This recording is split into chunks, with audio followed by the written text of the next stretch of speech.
দ্বাদশীর দিন আমি একটা ভুল করে বসলাম, তো কী করলাম সমস্তটাই দেখাবো তোমাদের সাথে। তো হে অ্যান্ড হ্যালো এভরিওয়ান, তোমরা সবাই কেমন আছো? আশা করি খুব ভালো আছো, আমিও খুব ভালো আছি। তো ডে 25-এর মিনি ব্লগ নিয়ে আবারও হাজির হয়ে গেলাম। ভিডিওটা সম্পূর্ণ দেখার অনুরোধ রইল। তো সকালবেলা আমি ঘুম থেকে উঠে পড়েছি, যেমনটা উঠে আশেপাশে সমস্ত কাজ গুছিয়ে নিয়েছি। আর কাজ গোছানোর পরে এই জামা কাপড়গুলো ছিল ময়লা, এগুলো ধোয়ার দরকার ছিল। তো বৃষ্টি বাদল যতই হোক জামা কাপড় তো ময়লা হবে, সেগুলো তো ধুয়ে মেলতেই হবে, কারণ সেগুলো শুকাতে হবে, পরবর্তীতে দরকার হবে। আর এই সাদা কোলগেটটা ছাড়া কিন্তু আমি অন্য কিছুতে ব্রাশ করতেই পারি না। তো আমি ব্রাশ করে নিলাম, আমার সমস্ত কাজ কিন্তু কমপ্লিট। এখন আমি স্নানও করে নেব। আর এই clean and clear face wash K use করো একটু জানিয়ে যেও তো। তারপরে যেটা পরবো একবারে সেটা আমি গুছিয়ে নিলাম, কারণ কাদার মধ্যে না বৃষ্টি হচ্ছে, ভালো লাগে না। তারপরে যে চলে আসলাম তোমাদেরকে দেখানোর জন্য।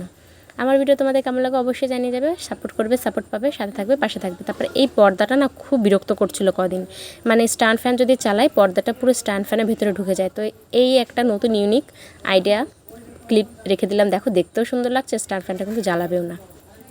আর আমার মাথা থেকে না ইদানিং খুব চুল উঠছে, জানি না কেন, প্রচুর পরিমাণে হেয়ার ফল হচ্ছে। তোমরা একটু কমেন্টে জানলে বলো তো যে কি তেল দিলে ভালো হয়। আমি কিন্তু নর্মালি কোনো তেল ইউজ করি না, মাথায় আমি তেল দিই না, কিন্তু এখন দিতে হবে, কারণ কদিন পরে আমি টাক হয়ে যাব, আমার প্রচুর পরিমাণে চুল উঠছে। আর আমি কিন্তু এইভাবে 2 ভাগে চুল ভাগ করে নিয়ে মাথাটা আঁচড়াই, নাহলে এমনিতে তো চুল ওঠে আরও কিন্তু পুরো উঠে যাবে। দেখো চুলের আগাটা কেটেছি, কেমন লাগছে অবশ্যই জানাবে। আবার একটু বেশি ভালো বলে দিও না, নজর লেগে যাবে।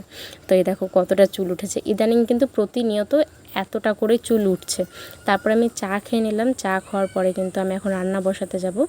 আর আমি কিন্তু আরেকটা সবুজ ক্লিপ লাগিয়েছিলাম, তো দেখছি না সবুজটা থেকে হলুদটা খুব সুন্দর লাগছে।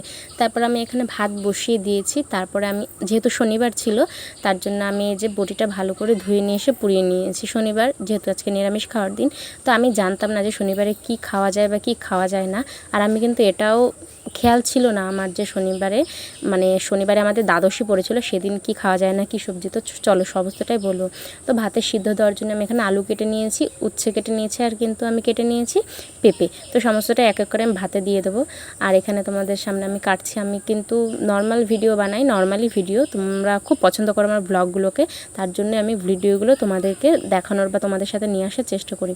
তো এই দেখো এই যে উচ্ছেটা আমি এই যে কেটেছি না, আজকে দ্বাদশীতে কিন্তু উচ্ছে খেতে নেই, আমি এটা জানতাম না, ভুল করে কেটে ফেলেছি। শাশুড়ি মাকে আর কি জিজ্ঞাসা করিনি, হয়তো ভেবেছি নর্মাল। তারপরে আমাকে শাশুড়ি মা বললো তুই উচ্ছে কেন কেটেছিস, আজকে উচ্ছে খাওয়া যাবে না।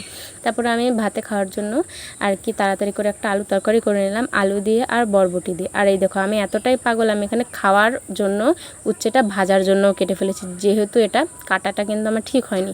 তারপর আর কী করবো, আমি এটা পরবর্তীতে রেখে দিয়েছি কালকে আবার রান্না করার জন্য। কিন্তু যে উচ্ছেটা ভাতে দিয়ে দিয়েছি আমি সিদ্ধ, সেটা কিন্তু রাখা যায়নি। তারপরে এই যে বরবটি আমাদের জমির কেটে নিয়েছি। আর এই যে দেখো আগের দিন বোতল নিয়েছিলাম, বোতলটা আমার খুব সুন্দর লেগেছে, আমি জল ভরে নিয়েছি। আর রান্নাবান্না সব কিছু আমার কমপ্লিট, আর বাদ বাকিটা মা করবে। তার জন্য এখানে এসে আমি একটু গেম খেলছিলাম, এটা কিন্তু নতুন খেলছি। এই গেমটা আমার খুব ভালো লাগে, আমি সারাদিন অফ টাইমে এই গেমটাই বসে বসে খেলি। তো তোমরা যদি টাইম পাস করতে চাও তাহলে কিন্তু গেমটা খেলে নিও, আমার মতো তো আর কেউ বসে থাকে না সারাদিন, সবারই কাজ থাকে। তারপরে যে আমাদের নতুন একটা যে কুটুম এসেছে, তার জন্য ছোলা ভিজিয়ে রাখা হয়, তাকে ছোলাটা দেওয়া হলো। আর যা বৃষ্টি কাদা, তো পরে পরিয়ে নিলাম। আর ভিডিওটা কেমন লাগলো অবশ্যই জানাবে, লাইক কমেন্ট শেয়ার করে পাশে থাকবে। Tata bye.